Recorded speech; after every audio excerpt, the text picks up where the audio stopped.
It's the Tribune Scouting Report here at the Hibachi, the Faith Academy field. This week, the Flames are trying to bounce back from a 62-18 loss to Fredericksburg Heritage. But lo and behold, this may be a much tougher week to do that because the Flames also have homecoming this week. In addition, when they welcome New Braunfels Christian to Pony Stadium on Friday night at 7:30, head coach Russ Roberts will be facing a very familiar foe. We're going to ask Coach Roberts about that, and then we're going to check in with our expert Mark Earwood and get you all ready for this week's homecoming game here on the Tribune Scouting Report. Stay tuned.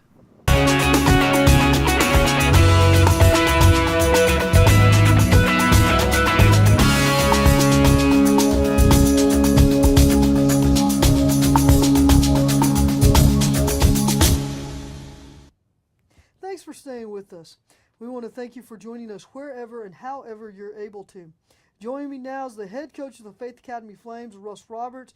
Coach Roberts and the Flames, you suffered a 62-18 loss to Fredericksburg Heritage, a very good Heritage team, a program that has been pretty good the last several years. Give me some thoughts about that game.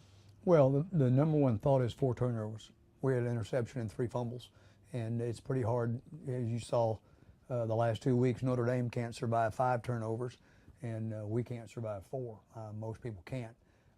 That's the problem number one. Problem number 2, I thought they were a good football team. I thought they wanted revenge for last year. I think they went into the game a little hungrier than we were. And then number 3, we came out strong. We scored on our second play of the game. They got fired up and then attacked us, and instead of attacking back, we backed off. And that's something that I don't ever want to see on one of my teams. When we're hit in the face, we want to come back, we want to hit you back. And I was disappointed in that. But it could be an eye-opener and a game that will wake us up, get us ready for the rest of the season. You know, one of the things that coaches, especially coaches I admire, always say that you learn more from a loss than you do from a win. What do you think your boys learned from Friday night they can apply? Well, I think they learned that the intensity has to be consistent.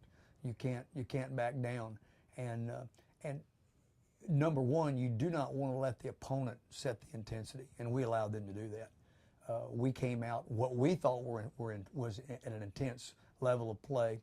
They matched it and went over it, and then we couldn't regroup, we couldn't reset. What we want, you know, I don't want to say that they come out playing at a particular level, we match that level. No, we set the level of intensity. We should have been the first one to hit them in the mouth. Before we go out on every game, we say, hit hard, play fair, be a winner. And that's exactly how we want you to play the game. We want you to hit hard, hit quick, be the first to hit, and continue to hit during the game. We want you to play fair, we want you to be right, and then I want you to be a winner. And you come out a winner by setting the intensity level and basically determining what's going to happen on the field. Y'all have homecoming this week playing New Braunfels Christian on Friday night. Every coach's curse, homecoming. I don't know a coach in the world that likes homecoming because the focus is somewhere else. It's on pretty girls and festivities and long pep rallies and everything going. And over the years, homecoming has not been very good to me or any other coach. But we've got it, and we want to make the most of it. Everybody's got a job. Our job is to win the ball game. And in this case, we're playing Coach Matlich over there at New Braunfels. I've known Coach Matlich since we were in high school. We actually played against each other, and we've shared some coaching situations together in the years when he was at Smithson Valley and I was in my many places. And so he's an old friend. And the good thing about old friends is you enjoy playing them, but you sure don't want to lose to them. So does he have more experience in coaching 6-man right now than you do? I know you're in your second season here. I don't know. I know he came into it. New Braunfels actually went up to 11-man football a few years ago. I don't think he was there at that point. Things didn't work well. I think they actually dropped football for a year. When they brought it back at the 6-man level. And I think at that point, Coach came in then, and I want to say that he didn't even come in as the head coach to begin with. I think they found his expertise and his knowledge and wisdom and moved him to head coach. But I don't know that I think we're probably pretty close to the same experience. Now, just out of curiosity, who called who to set up this? And I'm guessing it's a home and home series. They're gonna come here this year, and next year you're gonna go there. That's correct. It's what it should be. And I called them because I saw online that they needed a game. I didn't talk to him. I talked to their athletic director. So I did not know he was there until the beginning of football season, and I checked programs and sports guides and saw that he was there, and that was a pleasant surprise. Okay, so We visited briefly last Saturday, and that was fun. So you not going, while you may have been surprised that he was there, you know him pretty well. So what are you expecting from New Braunfels Christian offensively? Well, you know, the Matlich I know was 11-man ball. 6-man ball, that wouldn't tell me anything. We exchanged some film, and so we got a chance to look at him. He's got a fairly good-sized team. I think they've got about 16, 17 players on the team, but he relies very heavily on about 7 guys, 8 guys, and they do a lot of the play. Hopefully, since we don't have a JV game this week, we won't have to rely on just 6 or 7 guys. Hopefully, we'll get a lot of guys in the game, and hopefully we'll play in such a way that we want to do that.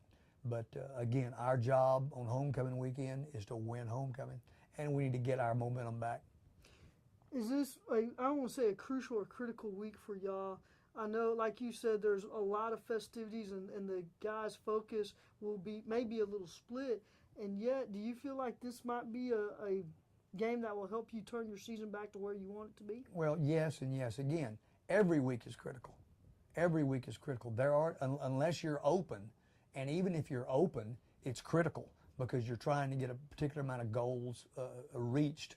But yes, it's critical because we had it's just like anything else. We told the kids a story yesterday, and it was a story that Coach Lou Holtz told back when nobody knew who Lou Holtz was. He was a coach at William and Mary. He was a young college coach. I was a young high school coach. I heard him in San Antonio, and he told a story. And he said that his first year at William and Mary, they scored a crucial upset on an old rival that they weren't supposed to beat. He said the players picked him up, carried to the center of the field to shake hands with the other coach. They dropped him, which sounds like something Coach Holtz would say. And when he got through shaking hands, he turned to him and said, "What are you going to do now?" And the players looked at him like he was crazy. And the next week, they lost a game where they were the favorite, and they shouldn't have lost. And he looked at them again. He said, "What are you going to do now?" Life is a series of what are you going to do nows. We got beat last Friday night. We got beat badly. And the question is, what are we going to do now? And it's crucial because we've got to step up, and we've got to make the plays, and we've got to gain the momentum back. We've got to feel good, not because what somebody does for us, but what we do for ourselves. Okay. And on that note, Coach, we're going to go to break. We want to thank you and wish you and the boys all the best Friday night when you welcome in New Braunfels Christian. When we come back, we're going to hear from Mark Earwood. These days, it's important to save money where you can. Performing regular maintenance on your air conditioning system can help lower your monthly utility bills. Sign up for Ken's Heating and Air Ultimate Savings Agreement and get 15% off on all service repairs. Ken's Heating and Air. Thanks for staying with us. We're going to welcome now, well, Administrator Mark Earwood. I'm so used to saying Coach Mark Earwood of Faith Academy. Coach, welcome back to the show. Look forward to hearing your thoughts about the Flames this week. Of course, you've coached them for many years, and this is homecoming week. What is the hardest part about homecoming for your coaches and your players as you start to go through the monotony of all of the festivities? Well, it's just that. It's keeping the kids focused on the idea that there is a job to be done, that there's a game to be played, that all these festivities mean nothing if you go out there and you know, lay a big egg on the field. So trying to keep them focused, to get them to think about Friday game time and not festivities Friday night after the game is probably the biggest key. I think for coaches, very supportive of homecoming and all that sort of thing, but it is a major distraction to the job that's to be done on the field. You know, you have a very close student body. They do a lot of things together before games. They do a lot of things together after games. Do you think that these players truly understand that unless you win, the other stuff really doesn't matter?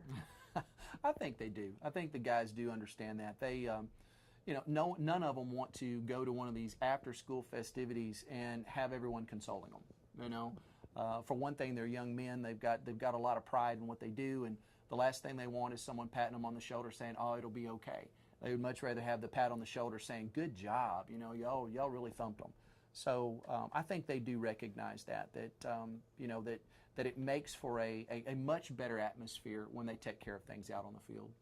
The other thing is, of course, Faith is coming off that lopsided loss to Fredericksburg Heritage last week. How have the guys been this week, and what you've seen of them on campus? Well, I think that they have all recognized that last week was not a reflection of who they are as a team. In six-man football, the only thing I can really relate it to is basketball. If you have a 5-minute period in basketball where you turn the ball over all the time, you don't score any points, and you don't defend well, and the other team gets easy baskets, you're so far behind at that point that the outcome is pretty well sealed.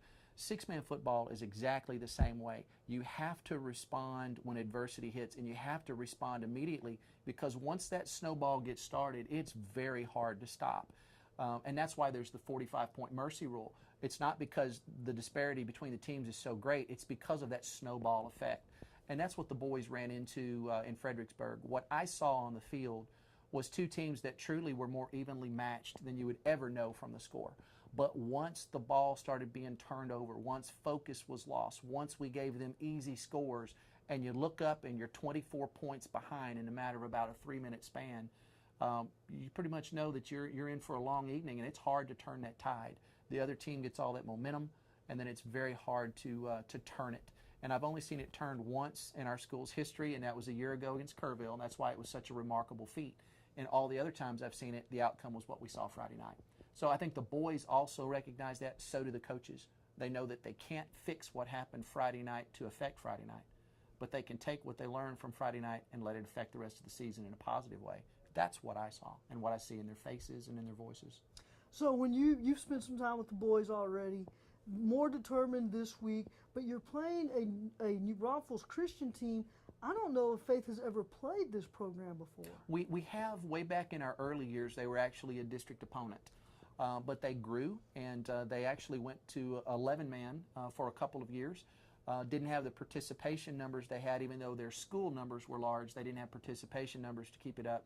They dropped down to 6-man. They run what we call a Maverick schedule. They're an independent. They're 11-man size, but they run a 6-man program. But we have a good relationship with New Braunfels, and we're happy to schedule them. Okay. Coach, real quick, I forgot to ask Coach Roberts this one. I ask you, will y'all be at Pony Stadium behind the Marble Falls Middle School Friday night? That is the plan. Yeah, until the good Lord brings us some rain to bring us a little relief, we're thankful to be able to play at Pony Stadium. Okay. Then we'll see you then on Friday night. Look forward to seeing what the boys can do, and we'll be back with some closing thoughts. Spring and summer in Texas call for outdoor grilling with friends and family. At Bill Smith Butane, we take care of your fuel needs. Refill your propane bottles at one of our convenient locations and save big money on regular exchange prices. Bill Smith Butane. Focus. It's something that head coach Russ Roberts preaches to his Faith Flames, something that he felt like they lacked against Fredericksburg Heritage. So this week, for this particular game against New Braunfels Christian, I am most concerned about whether the Flames can keep their focus on the task at hand. Now, knowing Coach Roberts and assistant coach Jamie Graham, these players will be ready to go. They will be chomping at the bit to get back to playing some football, especially after this huge loss to Fredericksburg Heritage, something that these Flames are not used to doing. Look for the Flames to come out, look for them to be fast, look for them to be hungry, and ultimately look for them to perform well against New Braunfels Christian. But no matter what happens Friday night, make sure you come back to the Tribune Scouting Report next week, where we give you all the information you want to know about the Flames, and then we get you all set up for Week 5. Until then, I'm Jennifer Fierro. We'll see you next week.